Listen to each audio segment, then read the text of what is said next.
Assalamualaikum warahmatullahi wabarakatuh. Nahmaduhu wa nusolli ala rasulihil karim. Sahabat-sahabat Al-Hijrah yang berbahagia, semoga Allah subhanahu wa ta'ala melimpahkan rahmatnya, kasih sayangnya, dan keriduannya, serta melimpahkan rezeki yang barokah kepada kita semua. Amin. Amin. Ya Robbal Alamin. Sahabat-sahabat Al-Hijrah yang berbahagia, pada video kali ini, kami akan mempersembahkan pengajian ilmu tauhid bersama dengan Gus Mukhlason. Sahabat-sahabat Al-Hijrah yang berbahagia, mari kita simak videonya. Mudah-mudahan kita diberi kepahaman oleh Allah subhanahu wa ta'ala. Amin.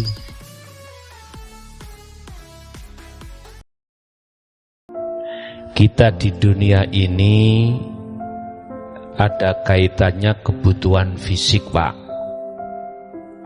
Di dunia ini kita juga membahas tentang masalah ainul basariyah, meripat dohir, Pak. Kita di dunia ini tidak hanya memikirkan kebutuhan fisik. Di dunia ini juga kita harus mikir kebutuhan batin. Sebab kita itu berunsur dari jasad kasar dengan jasad halus. Jasad kasar berarti namanya badan ini, fisik. Jasad halus berarti roh, atau disebut hati.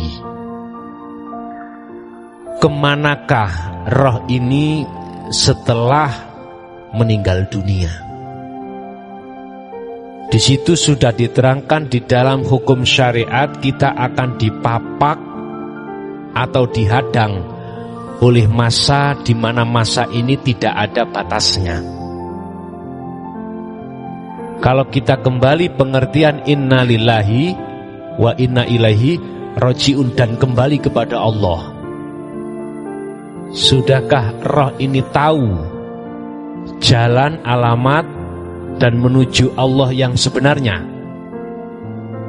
Apakah mungkin saya bisa sampai di sini kalau saya tidak tahu jalan, tidak tahu alamat, tidak tahu tempat, dan tidak ada yang pernah aku tanya, bisa nggak saya sampai di sini?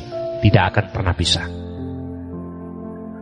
Makanya kita menuju kewusulan terhadap Allah ada syarat 3. Ilmu, amal, istiqomah yang disebut sebagai takwa. Inilah kuncinya.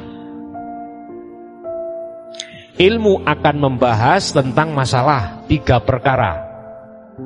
Mana sih sifat-sifat, ciri-ciri yang memiliki nama Allah hidup itu? Ini nanti akan kita bahas setelah rukun Islam, rukun iman, atau hal yang lainnya. Mana sih alamat yang memiliki nama Allah? Kalau di sini Pak Sarwo itu, nek Sarwoni, Pak Sarwoni jeneng, Pak Sarwonya yang memiliki nama Pak Sarwo mana? Tempatnya di mana, alamatnya, jalan menuju ke sini di mana? Terus jalan menuju ke Allah, apakah ruh ini sudah paham, sudah tahu? Jelas tidak tahu. Berhubung tidak tahu itu, sebelum kita meninggal kita harus terlebih dahulu untuk bertemu, Pak. Harus bertemu. Proses untuk menemukan liqo' terhadap Allah panjang sekali. Artinya, luar biasa perjalanannya ini. Harus tahu alamat, harus tahu jalan, harus tahu yang memiliki nama Allah. Jalan, thariqah, aktivitas, semua aktivitas itu fasilitas yang diberikan Allah terhadap jenengan, karena Allah yang menguasai itu. Alamat latifah robbaniyah ya di dalam aktivitas itu. Hidup, sifat dan ciri-cirinya di situ. Ilmu sudah jenengan pegang, berarti teori secara ilmu untuk menuju liqo' datang Allah sudah saudara terima, paham. Ini namanya hidayah, ilmu. atau makrifat ilmu. Ini tidak akan berguna bagi kita apabila kita tidak melangkah satu langkah lagi, yaitu amal, praktek. Dengan dasar ilmu ini, kita paham ilmu elektro, tapi tidak kita praktekkan, percuma tak berguna. Nopo, percuma dan tidak berguna. Paham ilmu elektro, ono HP rusak, diwasiai, rati tandang-tandangi, gak dikerjakan. Apa mungkin dengan sendirinya HP bisa hidup? Gak bisa. Kita tidak akan pernah menemukan hidup pada HP. Wong HP-nya ini rusak kok, mari kecemplung laut. Kalau kita tahu ilmunya, akan paham letak mana yang menjadikan ini tidak hidup. Nah, langkah yang kedua ini harus dilakukan. Makanya tadi, wa man kana yarju liqa'a rabbih falyamal amalan sholihan, harus dijalankan. Inilah yang kami maksud zuhud, tumpaane zikir, suluk menuju kewusulan tumpaane zikir. Engko sing nuntun zikire buroke iku mang adalah warid malaikat dari Allah untuk sowan ruh ini kewusulan terhadap Allah. Nah, yang terakhir adalah istiqomah. Maksud istiqomah ini selalu dan selalu. Loh gitu loh. Bukan istiqomah gini, umpama habis maghrib aja saya lakukan untuk zuhud, zikir kepada Allah. Besok maghrib tok. Bukan itu yang dimaksud istiqomah. Yang dimaksud istiqomah adalah kontinu, selalu. Waktu demi waktu kita pergunakan untuk zikrullah. Temeriku Pak. Inilah motivasi untuk saudara. Yang kedua, ingat Allah mengatakan barang siapa ketika saat di dunia mata hatinya buta terhadap Allah, berarti belum kenal, berarti belum liqa, belum usul terhadap Allah, maka di akhirat pun juga begitu. Mangkana fi hadil a'ma fahuwa fil akhirati a'ma wa adlu sabila. Jalannya bahkan lebih sesat. Mengapa di akhirat lebih sesat? Karena tidak ada yang sampean tekoi. Nggak ada yang sampean tanya. Kabeh satu jiwa itu bingung ya tok awake dhewe.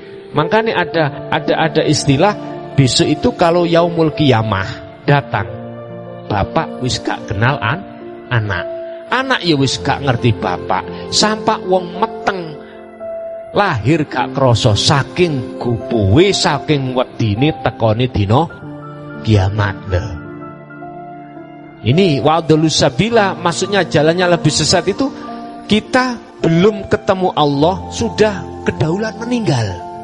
Itu sudah waktu dipaksa wa inna ilaihi rajiun, harus kembali kepada Allah. Kembali ya memang benar kembali. Makanya ada istilah surga dan neraka di situ. Siapa yang bisa kembali terhadap Allah otomatis surga, yang tidak bisa kembali berarti neraka. Bahasa logika, kalau saya ini ke Jakarta ke rumahnya Pak Sarwo, saya tidak memegang dan tidak mengantongi alamatnya, tidak tahu jalannya, Pak Sarwo itu yang bagaimana, di tengah jalan gak ada orang, itu namanya ketulo-tulo. Bahasa saya ketulo-tulo sana. Cara orang itu bingung.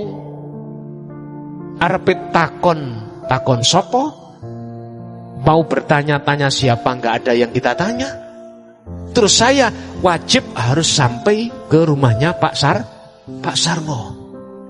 Dengan bingungnya saya itu muter-muter ngalor ngidul. Itulah akhirnya mengkiasi secara syariat anar neraka. Sampai digambarno anar iku kobong, ini sori kono dan lain sebagainya gitu. Iku saking gonjange manah ati, mangan ya ora ana sing dipangan lan sak piturute gitu, Pak. Tapi nek umpama sudah tahu jalannya, sudah bertemu terhadap Pak Sarwo, suatu saat dipaksa untuk saya datang ke sini, saya sudah tidak tanya-tanya karena sudah pernah ke rumahnya Pak Sarwo. Walaupun gak ada saya tanya, orang tahu jalannya saya sudah lewati. Sama dengan sampean ke rumah saya lah. Sampean gak usah nggawa alamat saya juga sampean yo gak tahu jalan ke sana, wis berangkat to. Saged tutuk apa ora? Mboten saged.